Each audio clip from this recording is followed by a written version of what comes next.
সরকার যদি আপনার জীবন বা ব্যক্তিগত স্বাধীনতার উপর এমন কোনো সিদ্ধান্ত নেয় যেটা আপনি অন্যায় মনে করেন, তাহলে কি সরকার বললে সেটা মেনে নিতে হবে? একটু ভাবুন তো।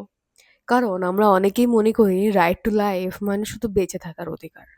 কিন্তু কনস্টিটিউশনের আর্টিকেল 21 এর অর্থ তার থেকেও অনেক বড়।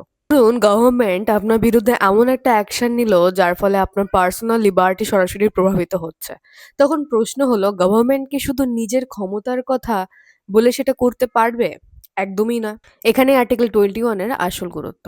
আর্টিকেল 21 বলছে আইনে প্রতিষ্ঠিত প্রসিডিউর অনুযায়ী ছাড়া কোনো ব্যক্তিকে তার লাইফ বা পার্সোনাল লিবার্টি থেকে বঞ্চিত করা যাবে না। কিন্তু এখানেই গল্পটা শেষ হয় না। সুপ্রিম কোর্টের বিভিন্ন জাজমেন্ট আর্টিকেল 21 এর স্কোপ অনেক বিস্তৃত করেছে, বিশেষ করে Maneka Gandhi versus Union of India মামলার পর কোর্ট বলেছে শুধু কোনো প্রসিডিওর আছে বললেই হবে না, সেই প্রসিডিওরে ন্যায্য, ফেয়ার এবং রিজনেবল হতে হবে। অর্থাৎ গভর্নমেন্টের হাতে পাওয়ার আছে বলেই সেই পাওয়ার ইচ্ছে মতো ব্যবহার করা যায় না। আর এখানে আর্টিকেল 21 সাধারণ মানুষের জন্য এক গুরুত্বপূর্ণ।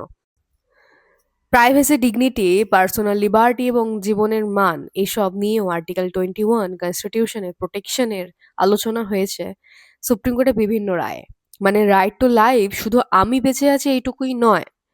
প্রশ্ন হলো আমি কিভাবে বাঁচছি এবং রাষ্ট্র আমার পার্সোনাল লিবার্টিকে কতটা হস্তক্ষেপ করতে পারে।